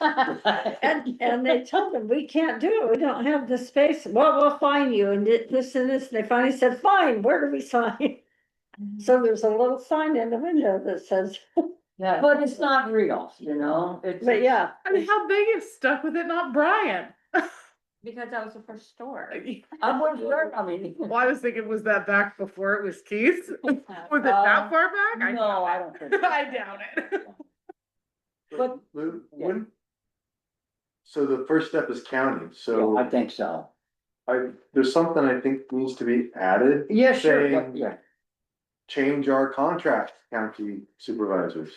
Cause it's all, right Mhm. now, they are satisfying the contract that the county said they had to provide to Mhm. Ontario. Mhm. So I think to make this have some kind of action, cause you have goals and. Yeah, so what's well, there's only 3 of them, you could add number 4, Well, right? I think goals and proposed action is a dash, Mhm. change the county contract for Round Valley, number 1.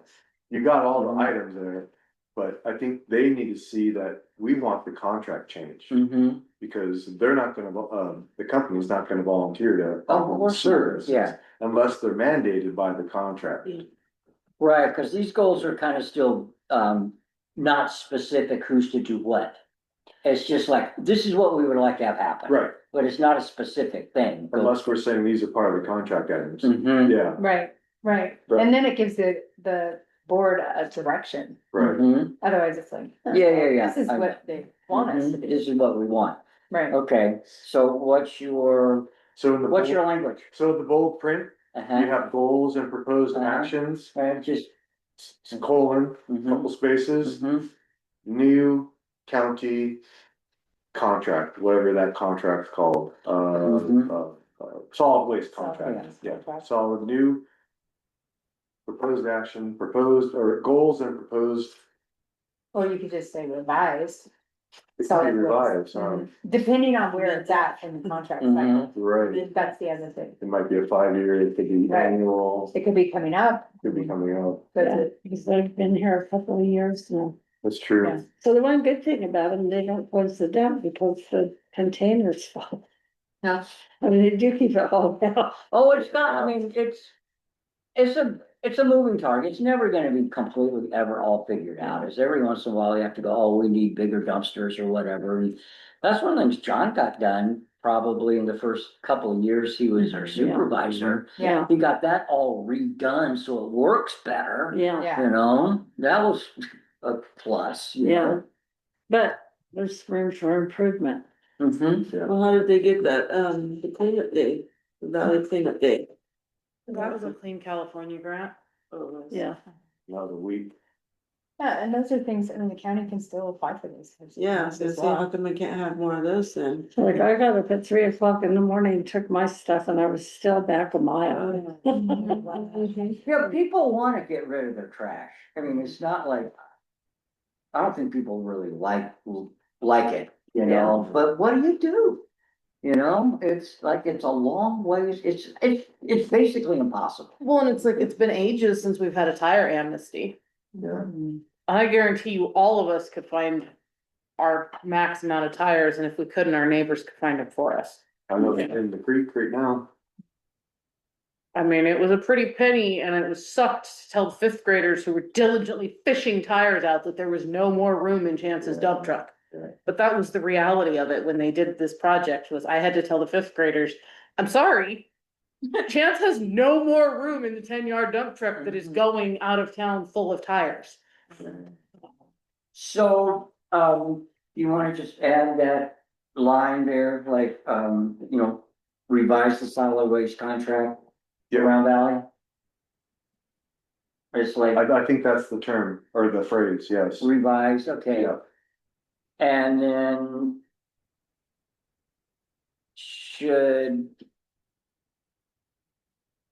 I'm comfortable like keeping this on my upstairs desk and sending this to John. Going, we did this last night, John, get this on I want you guys to talk about it, get it on the agenda, and we're gonna find out, I can bird dog it a little bit, follow up on it and report back in 2 months about what didn't happen, but you know.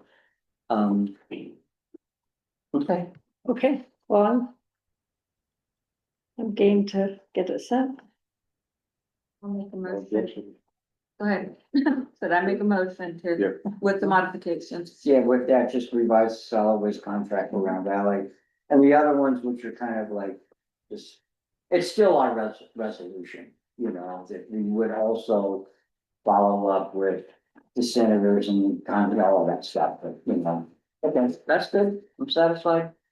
Okay, great, thanks. So we'll move on to item 6C. Caltrans has been invited to provide an update.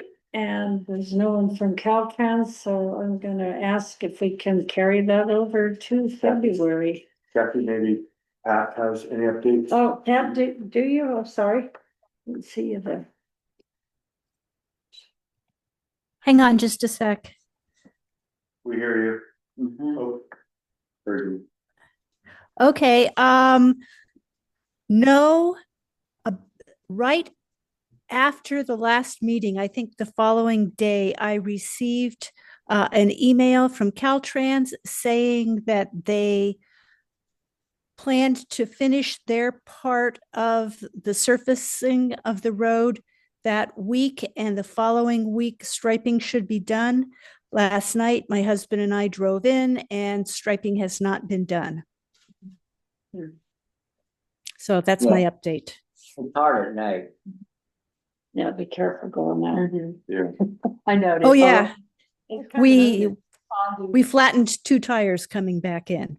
Ooh. Oh. Yeah, Wow. yeah. One of my colleagues at work, husband went out yesterday and this morning they had a flat tire. Yeah. Yeah, we sort of ran into a rock fall, and Yeah, I'm carless for a couple days. We'll see what happens. Would you have to walk home? No, the Austins stopped and gave Gus a ride to the house, and he picked up his truck and came in and got me.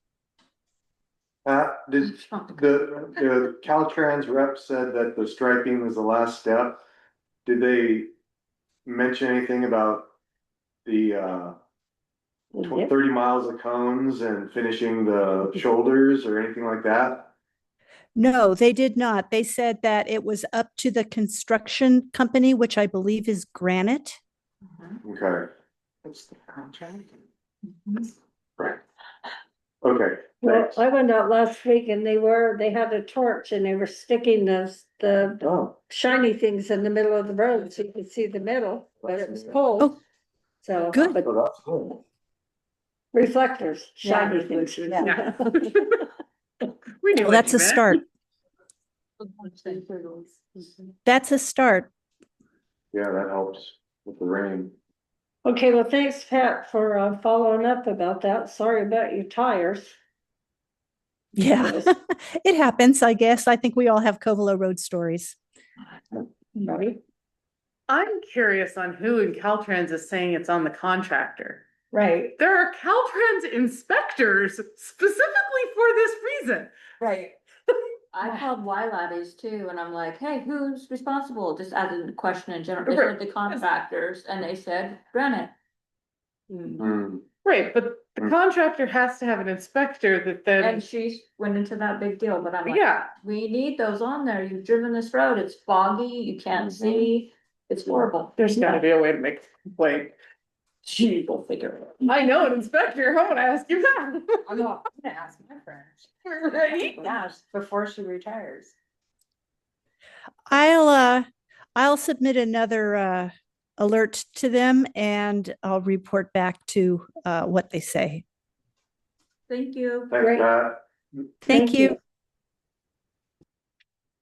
Okay, we'll move on to item 6D, Clean California Designation Program. Are we interested in starting a campaign in our community to earn this designation? The informational flyer was attached in December. And I think what did, Is that cleaning the town areas or the roadways? so I think it was. You get the designation and then that makes you eligible for some funding, if I read it right. Can I interject? So, Can I interject something? So I heard the bars closed in town.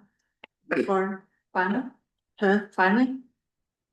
I don't know when that, but yeah. Yeah, well, that's. Anyway, bunch of garbage, like they can't even, with previous owner or whoever's got it now.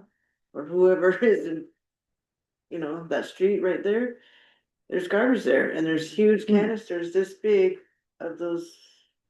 Whippets, I don't even know what they are. Oh, jeez. and Canisters this large, where are they at? right in front of the bar, Oh, well, right next to the bar and right in front of the door. I heard the Pictures bar of it got today. closed down permanently. Yeah, but there's still Yes, yeah. bottles, beer bottles laying around, right around the bar, so why can't their owner or previous owner clean any of that stuff up? I mean, that's, I think there's that's, gotta be a given. so before we move on to that, so Kay is working on a community survey to see if the community is interested in doing this, because it would take all of us. Okay. Yeah, I don't know anything about this thing, the Clean California. Right. So I was just wondering if that pertains to any of that, or how do we? That I don't know, but I think that's something that. Let me explore that and see what we can do about getting it cleaned up. I haven't been. Paid me attention when I drove by there, but I just heard New Year's Eve at the family bash. Oh, the bar's closed, so. They've Oh. had so many closing parties and then it's like, when is it really gonna close? I wanna have a. I guess when the county came in and padlocked it. I don't know. Not many of the last couple of decades. Sorry, what? They're there by the bar, they have a lot of beer bottles and stuff that's thrown into the, charter schoolyard. Oh, geez. I believe it. Yeah. Yeah, so because I know my granddaughter works there and she said it's really horrible. Wow. Well, hopefully it'll end now because it sounds like they came to an end. But I'll explore that and see. Not over forever. But I think even when the bar is closed, whoever they go in the back and then party down there. Mhm. Yeah, there was definitely like, the bartender quit, they kept doing whatever. My understanding is the 30th, the previous owner took the property back. Ooh. Well, it would make sense. That's what I've heard. Well, I was told the county came in and cleaned out all the liquor and locked up the front, Until they lost their license. Whoa. Yeah. but Whoa. Well, that is kind of the end. yeah. That's just, you know, I was It was new. better when we had two. Because books. I'd also been here for months. I was supposed. Get thrown out of one, but I did the other one. Well, one of the licenses got sold. I know. And then they continued to have off sale even though it was sold. And I know at the sheriff's meeting, they commented one time that the sheriff kept getting questions about it. And they were like, yeah, well, we've called ABC and they'd known that ABC had, and this is like summertime still. 6 months ago. ABC had come up at like 5 in the afternoon when nothing's open, and then they decided nothing was there, and so they tucked tail and went back to Santa Rosa. Like, well, that don't do much good. Well, there was Right? a scanner call one morning, somebody got beaten up and they went to tribal police. And then the bar owner was calling dispatch saying, they're saying I don't have a license and I have a license. And this was all coming across the scanner. I'm like, oh my God. Yeah. Anyway, okay, well, let's move on because we're. Let's move on. We're almost done. Okay, so item 6E, MCOG has been invited to update our community as to Round Valley projects as of November 2024. But I haven't seen any updates. Pat, have you heard anything on that?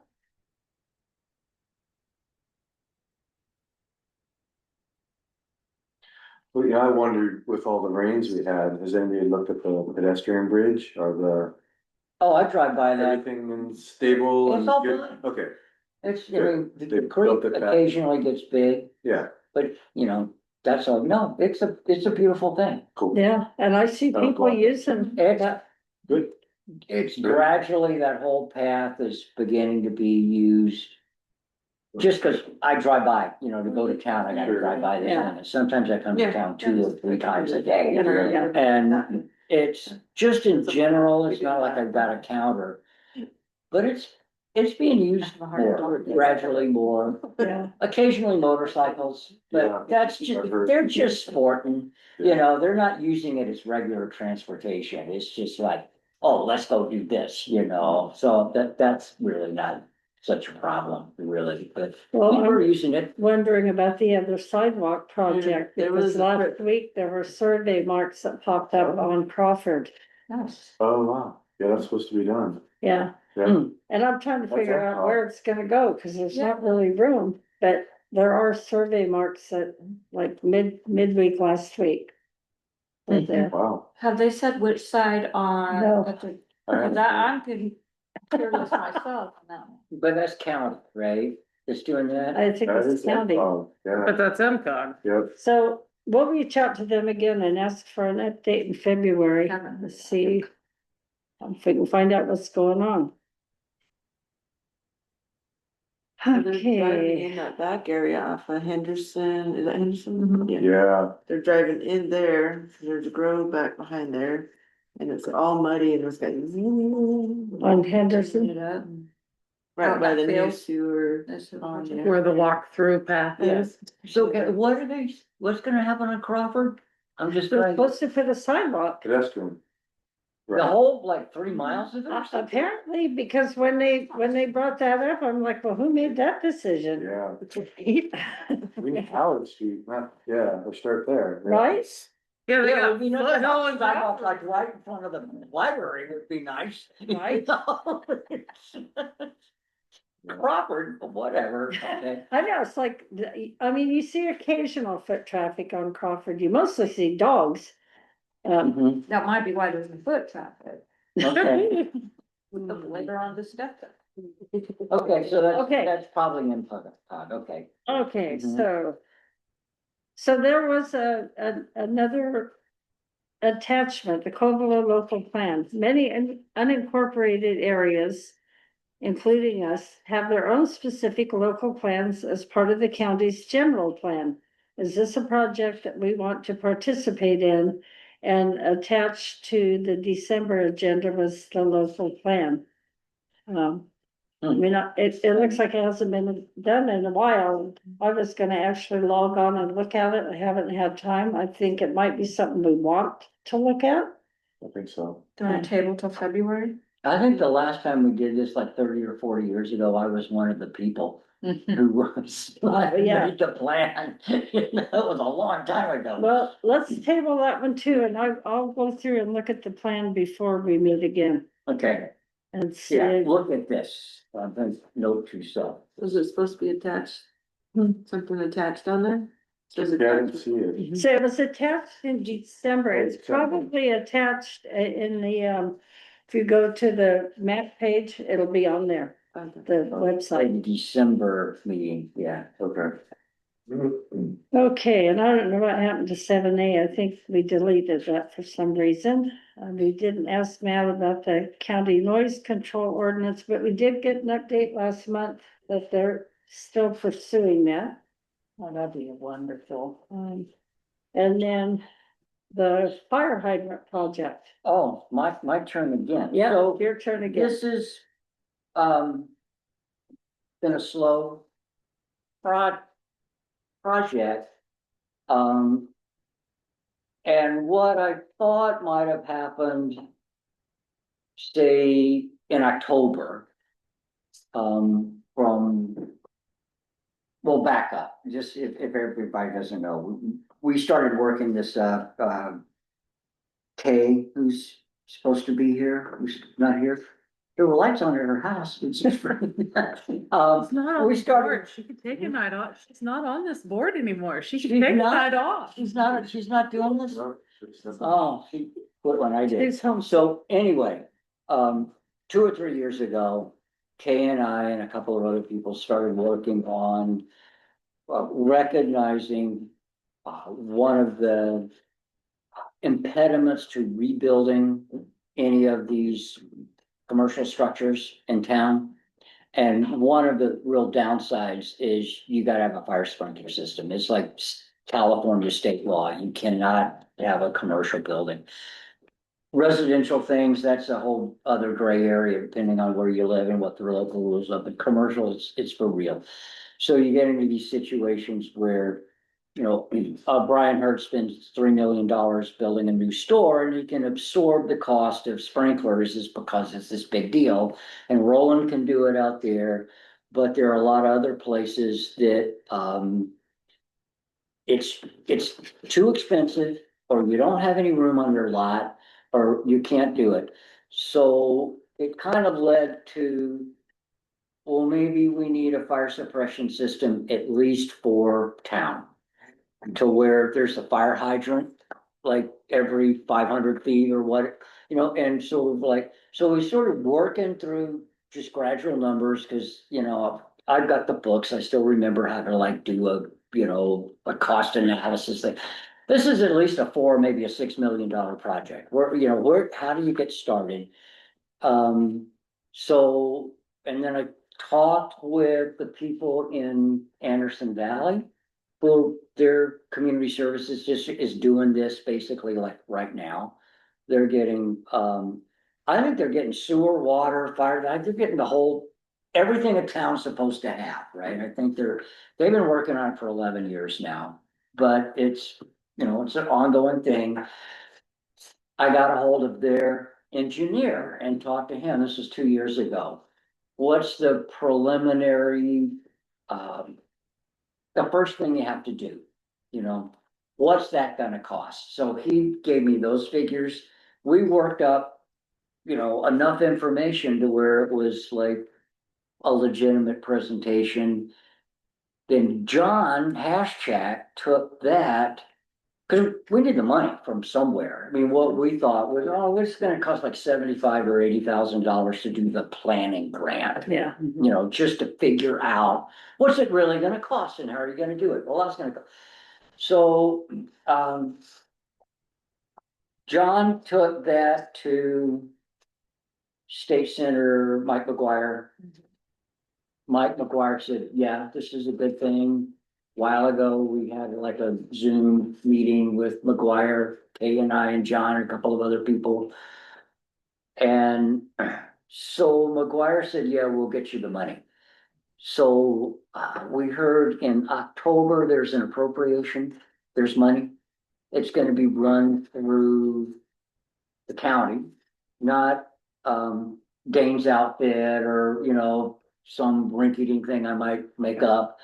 It's gonna be run through the county and it's for considerably more money than what I thought it was gonna be, but of course, I probably underbid the project because my information's old and I'm not running it through the county and there's slot there, it's not like. There's admin fee. Yeah, of course, add There's 25 or IDC. 30% to whatever you think That's something right. ought to cost. Or it's not double it and add 20%. Sometimes it was like that. I did a lot of government contracts. So anyway, the meeting's on Friday at 3:00 with a whole big, long list of names that includes people from McGuire's office, people from the county, myself, a few others, and maybe we're gonna find out like what happens next. So it seems to me that this is a project that has life. We're gonna at least get to the point where the important point when you're doing something like this is that those people it affects are gonna have to pay for it. Even if there's total grant funding, you don't have to pay for putting the pipe in the ground, but you're gonna have to pay for the maintenance of the system. And so that's part of what the planning grant does. It kind of comes up with, this idea of what's it gonna cost the library, for instance, to our share of maintaining a hydrant system in town. Yeah. And there really are a number of ways that can be figured out or how the cost is allocated and but it will probably be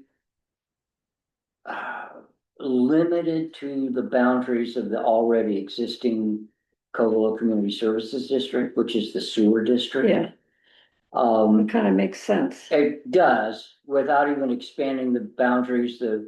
One of the things I was looking at recently is there are a number of parcels with residences on them that are immediately adjacent to the boundaries of the sewer district. They don't have sewers, they're not hooked into sewer, but they're gonna benefit from a fire hydrant being within 500 feet of their house. So that's gonna be something that eventually has to get worked out, certainly not right away. It's not a big deal, but there are easily a couple of dozen parcels that are not in the sewer district that are gonna benefit in the sense that that parcel could be developed if it's not developed, or their fire insurance, maybe they could get fire insurance. Well, Because there's a hydrant right down the street. So that's a little complicated things that I'm kind of anticipating, but I don't think that's got to get worked out by Friday. yeah, I think by Friday it's like, who's got the money? right. And when does Give this us the thing money. start? And I'm, I'm interested in getting this project done. It could take a long time. I mean, it really could. This could take 8 years, easy. It started. Hmm? It started with an idea. Mhm. So, But I plan on. It'll, say for instance, it turns into this county project, I'm still gonna be paying attention. Yeah. And going, what'd you do on it this month? Because the planning grant, you should be able to do that in 4 months. Yeah. It's not this Shouldn't thing take that's gonna forever. take like a real long time. You know, you hire the engineer, he does the work, blah, blah, blah, you write up this thing and. So you got the planning grant, and then we gotta go talk to Uma Hanlon, and what's her at, LAFCO? Because she's the, we have to pay them. Because they do the assessment of like what do people have to pay? You know, Right. and then they have to say it's okay for Dane's group to take this on as a new power. And perhaps the boundaries change a little bit too, maybe that's not our decision, but that's. So, Uma said that could take a year.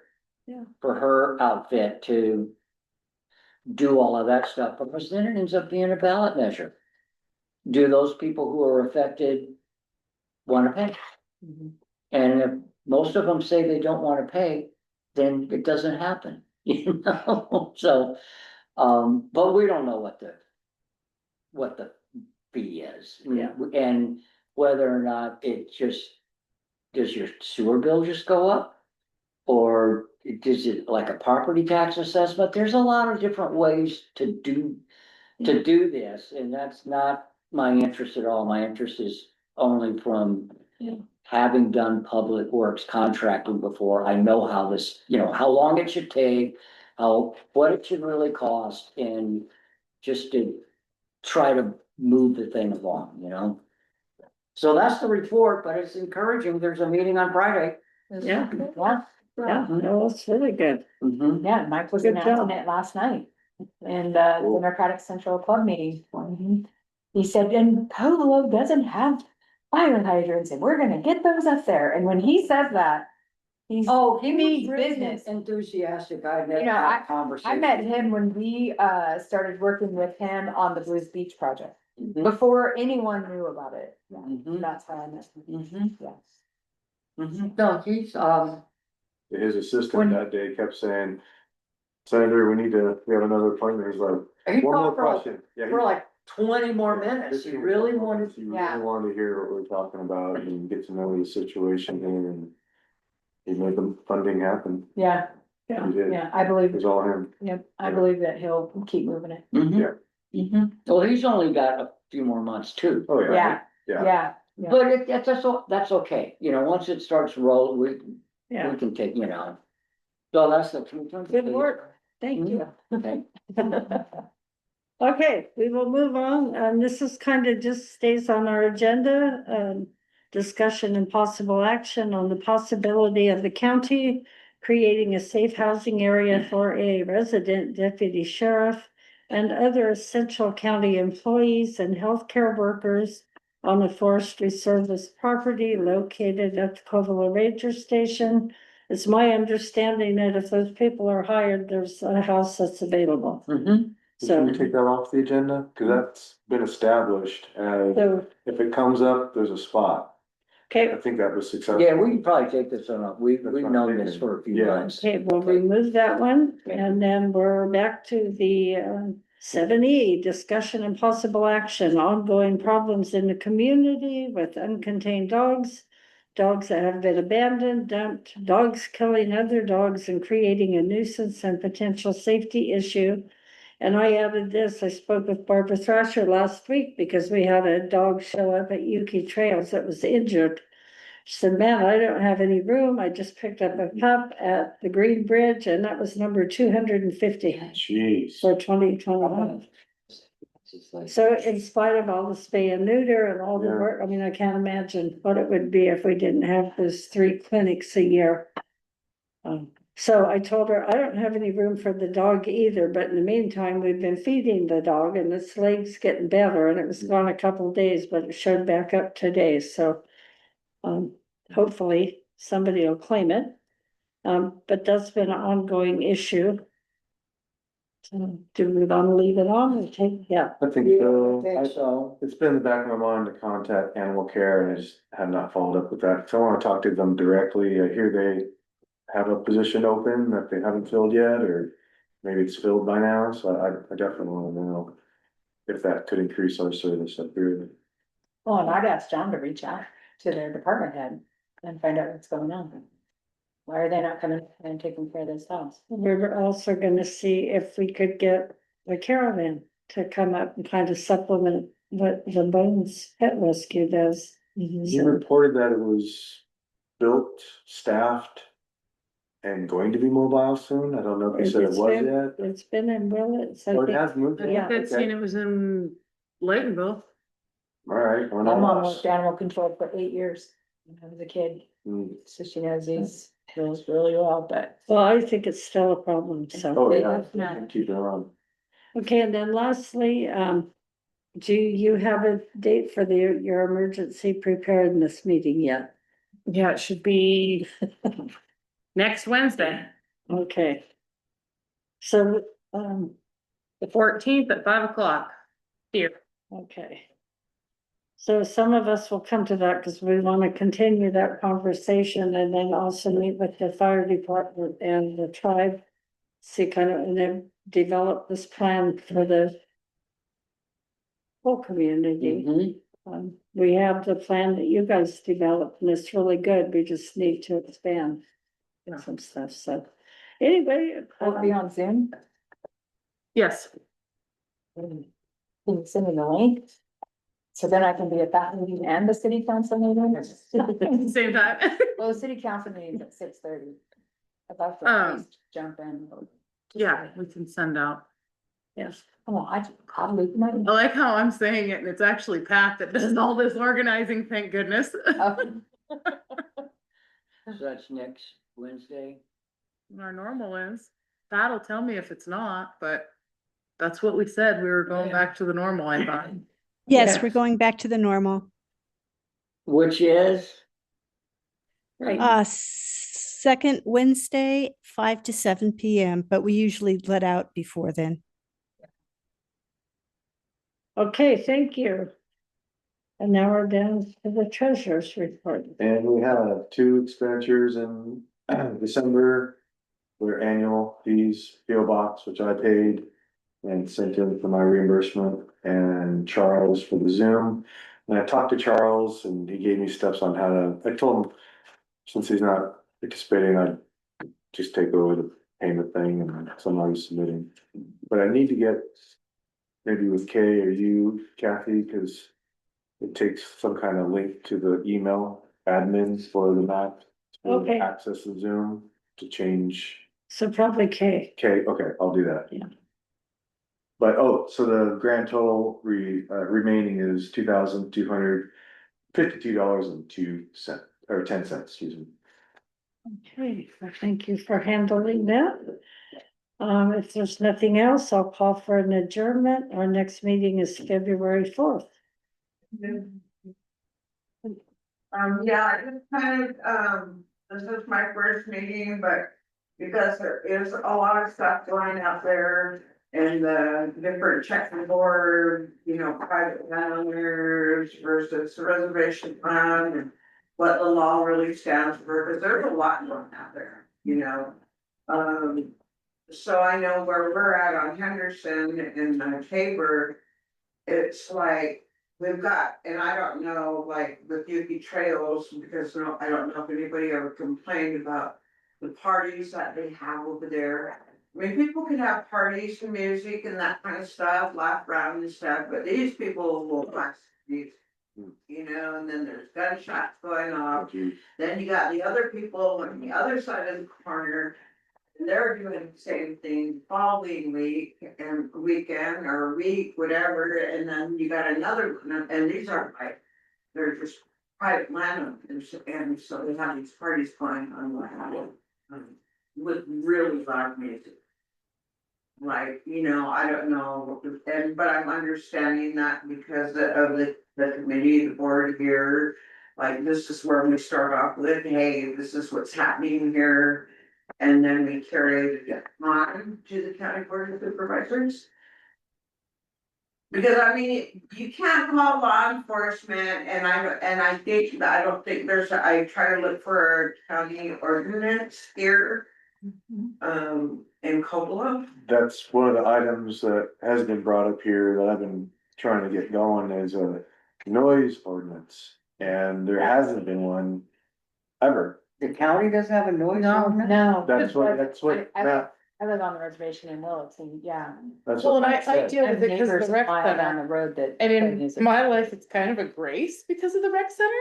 Because my caretakers at the rec center can't make humongous stink when they have parties out at the rec center, because other than, it's far enough. I'm sure there's some noise that carries, but it is one of the things I follow, because if a county ordinance develops, then when the party goes till 3 AM, the caretakers can actually Yes. call after 2 AM, which I think is what the proposed ordinance is, and then the sheriff can come enforce it But at if that there's no time. law. Yeah. there's- But there is no law at this point until the Community ordinance comes through. Yeah, community members were saying, hey, I've been trying to call, I called dispatch. And they say we can send someone out there, but they have no say in what Yeah. that private I had no landowner idea. does, cause there's no ordinance. Right. But Yuki Trails, that's tribal land, Yeah, is there a so- tribal ordinance? So you're or- saying the parties are happening in Yuki Trails? Not in you. Oh. Next to- Okay, I thought they were renting it.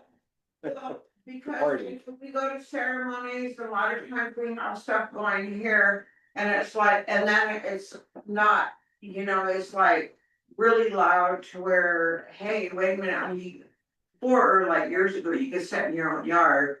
You can hear the owls, or you can hear whatever Yeah. critters are going on at nighttime. Yeah. And now it's like cars and party, and gunshots. That's what we got going on. Well, It totally changed. it's always a good idea to call dispatch to say, this is the date, this is the time, I don't want my name on the scanner, but this is what I'm hearing, because then they have a record. And say 5 people call, they're like, oh, we need to have somebody up there. I mean, that's the number one, but we have been talking with both John and Matt about this for a year. Yeah, and they say right now it's stuck on the desk of county council, so they're trying to work out all the legal jargon about it, Maybe and just copy with- some other place and you don't have to. But the other side of it is too, a noise ordinance is really only gonna deal with the music issue.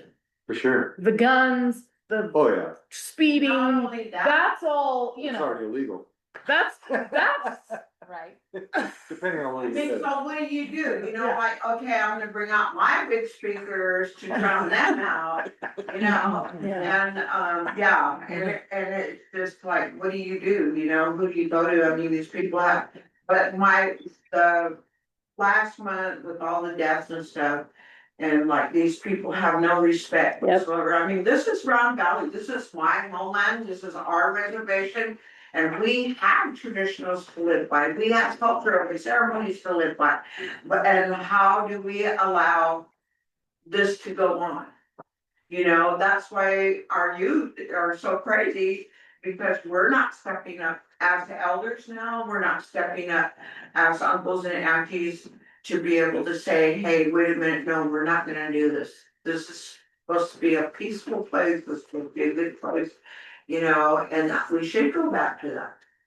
And it's like now, though, it's not even, I mean, I get scared because on Henderson, people don't even stop at a stop sign. That's true. But, on, Henderson up by Crawford, the one house where you can tell when the dope's there. Right. Got cars in and out.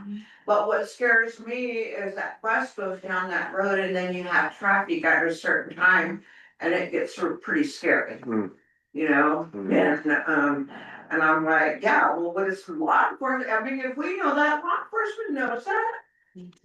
Like, come on now, isn't there, because if they take all their junk out of their yard, they would have people to be able to Right. pull in there. But it's like, I said, no. I agree. Those realities, those are Yeah. real things that we live with and somehow we gotta fix it. But this is a good place to bring those concerns. It's a but good also- start, you know? Yeah. My rides, not being rude, but my ride suit. I got grandkids to go Thank peel you. off the ceiling. Well, can I share a little story as a loud We parties? could unrecord, I think. Oh, are we done? So, we're gonna officially adjourn, Mary Lou. Oh, Goodbye, Mary Lou. I'm gonna miss Lou's story. Thank you, everyone. Yeah, Recording, Yeah. no, go up, No. all the way to the top, Where? Oh. where it says recording, Yeah. That one? yes. On the pause. Hit the start. Okay.